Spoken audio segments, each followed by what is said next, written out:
It's over 9,000. Hi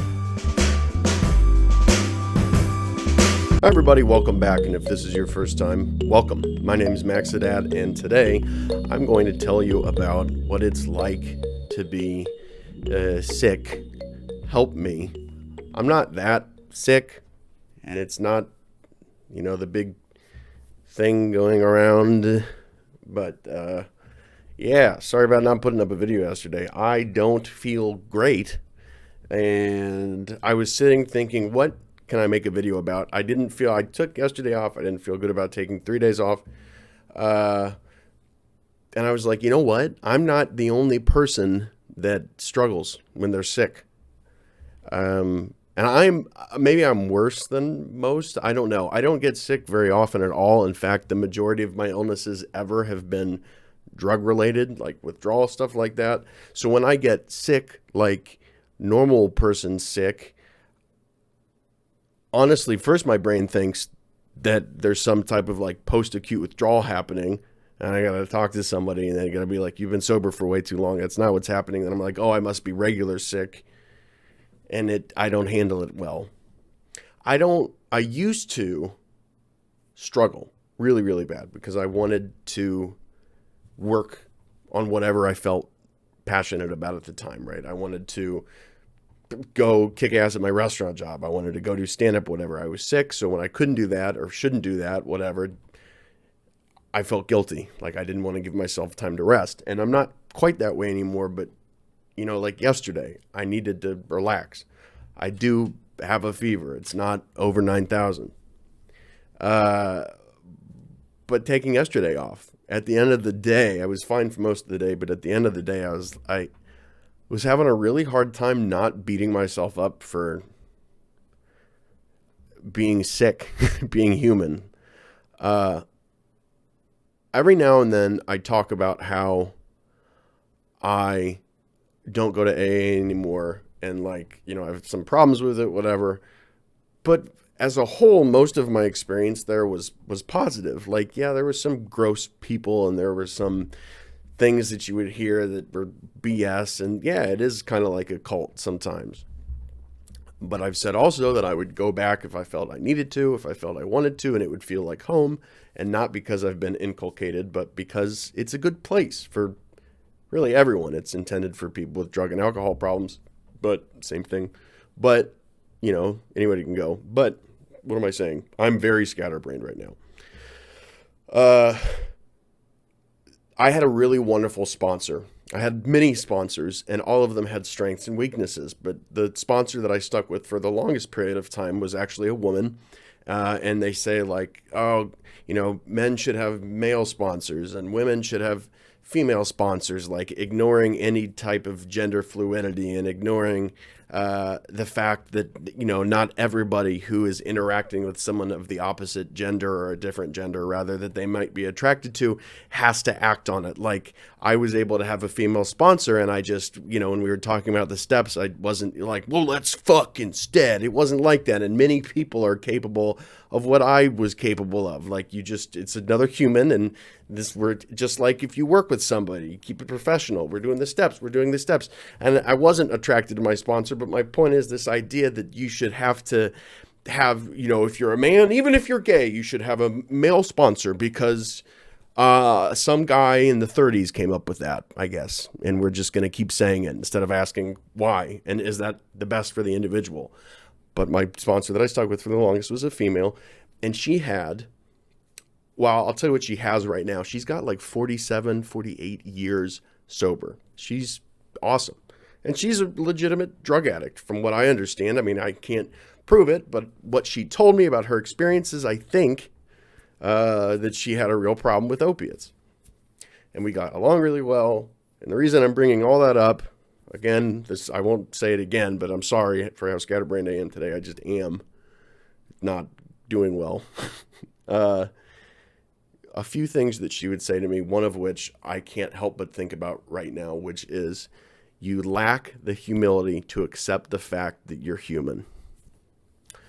And when I am having a hard day, whether it's because I'm sick or it's because something's wrong, or my camera is pissing me off again, I might include a video that I recorded earlier, like a piece of it, to show you how stupid it is sometimes. Do you see the way that my camera looks right now? This is why I need, one of the reasons why I need another camera.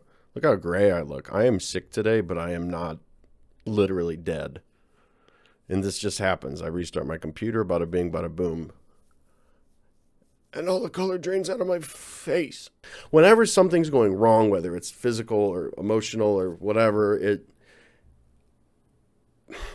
I catch myself sometimes feeling like I wouldn't be going through this if I was living up to my potential, right? So there's the problem, and then I make it worse because I beat myself up for not handling the problem immediately and perfectly.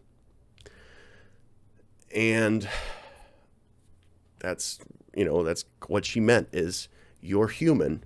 Humans have problems. Things come up. Awful stuff happens. Small stuff happens. And it doesn't matter if it's huge or tiny. Problems arise, and we're not always going to handle them perfectly. And sometimes the best we can do is just sit with it. Just stomach it and trudge through. And it doesn't matter how you feel about how you feel. You feel how you feel.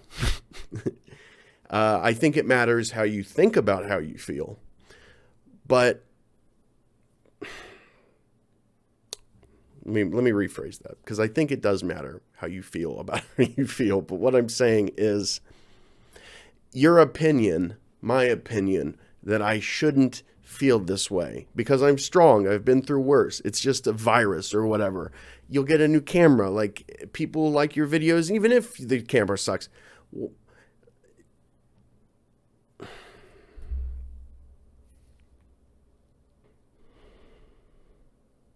I literally had to cut it there because I forgot what I was saying. That's how things are going today. How I feel about how I feel, that I should do better, whatever. That this doesn't matter, that you should be fine.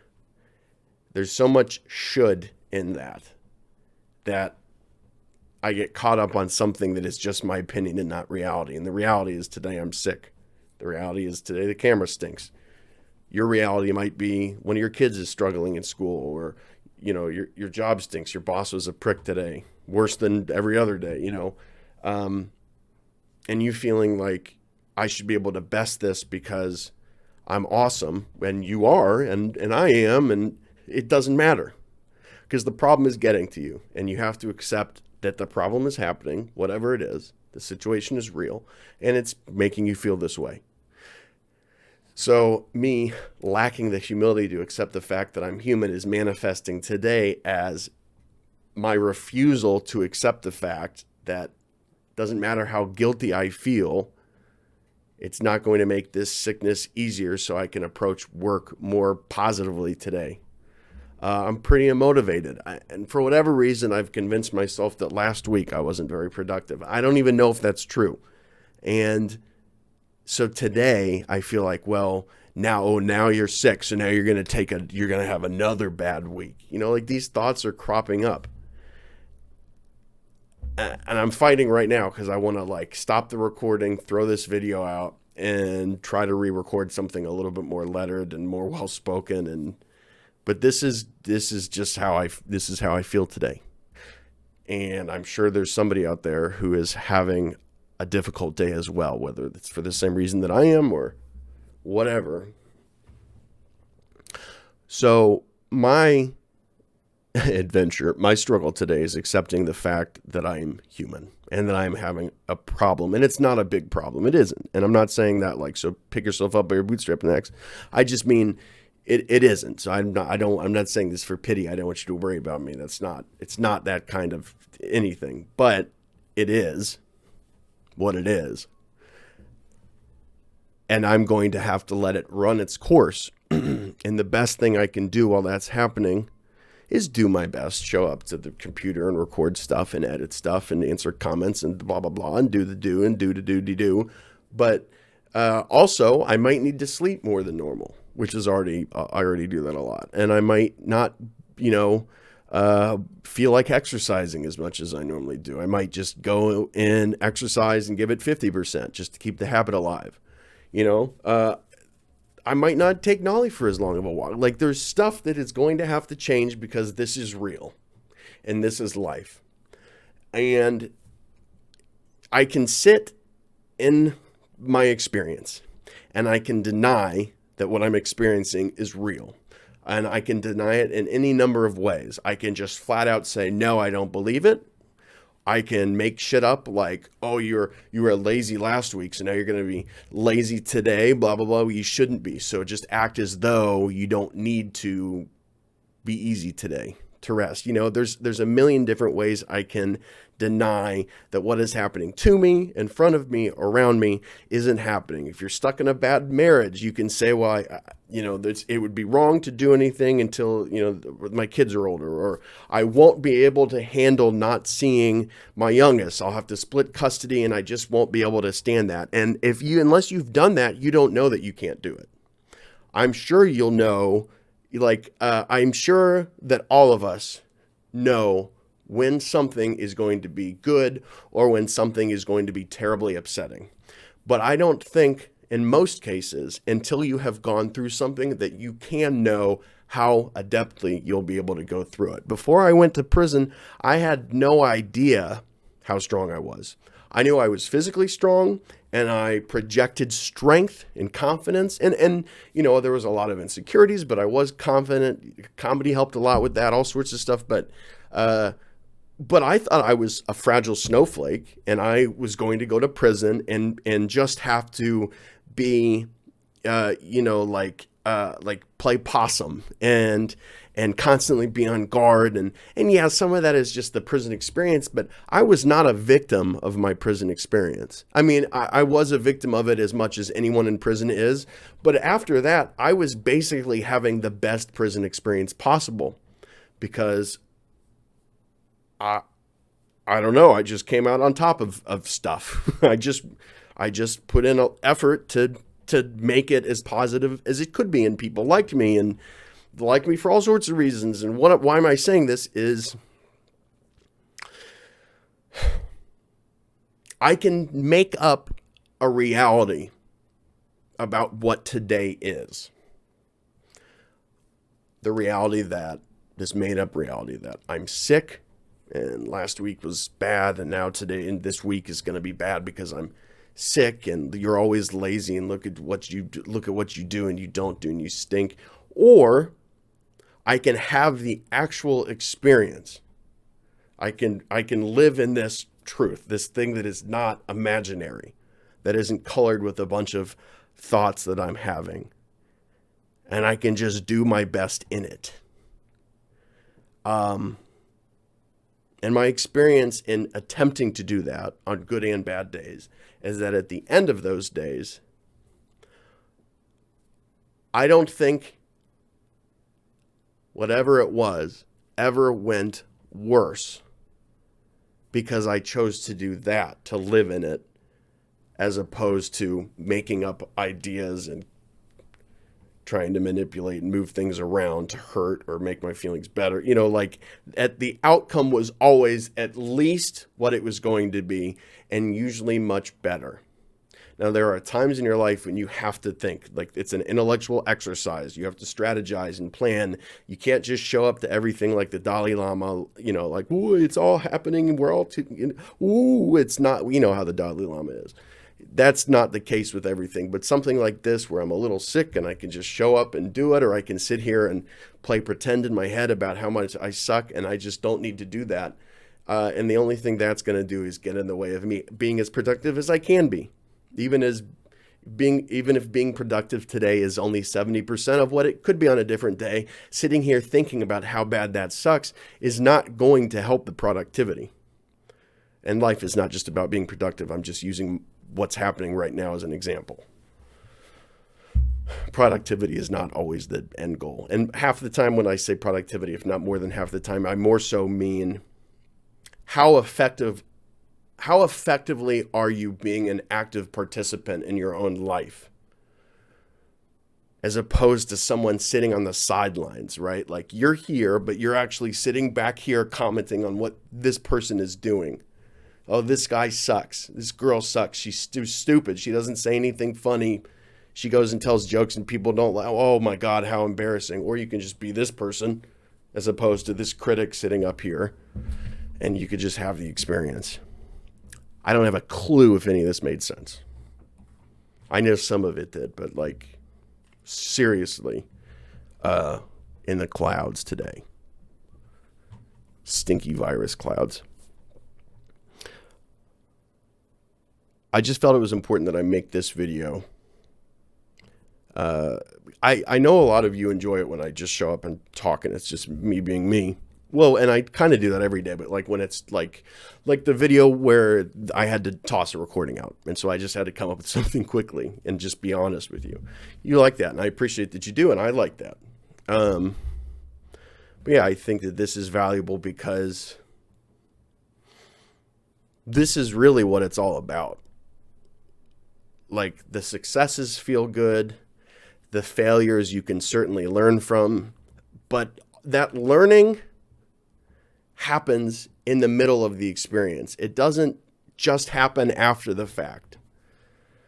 So it's helpful when I catch myself in the middle of a tough experience and not just afterwards when I can look back on it and say, oh, geez, that was fucked up.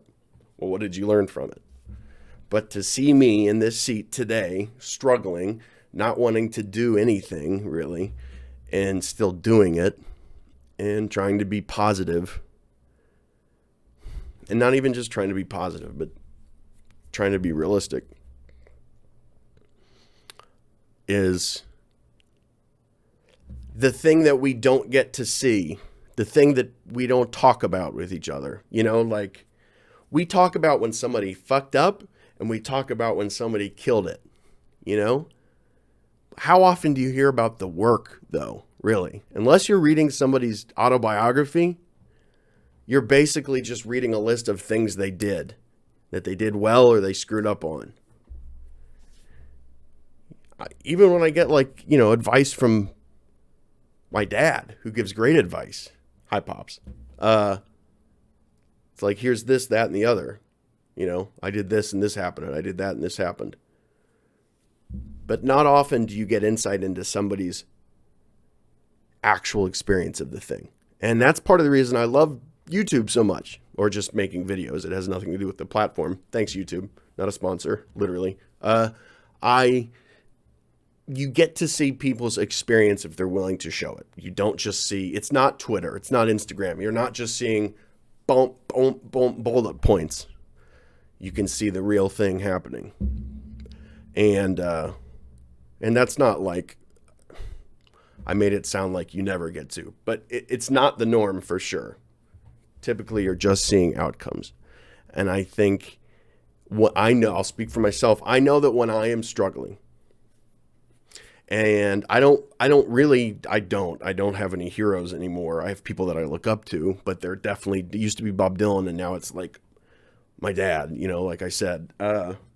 So I know that when I am struggling, when I feel like I'm not creative, I don't have anything to say or whatever it is, when I read about people that I look up to's successes, it actually makes me feel worse. I need to read about their failures, and I need to read about, or learn about, I don't know why I'm saying read, I need to learn about their struggle to succeed. You know, their failure, what they did with it, or just their grind on the way up to being what they wanted to become and becoming it. That's what I need to know. On the days when I'm in a tough spot, I don't need to know about, you know, how cool your 8th car is. I need to know what it was like to ride the bus when you didn't have a car, you know, stuff like that. That's just an example. I literally don't even, I'm making up a hero in my head about who I'm talking about. But I think the experience is really valuable, and to record that in some way might be useful. I don't know. I can't prove that it is. But yeah, I'm sick and you're sick, but in a good way. And I will talk to you soon. Bye.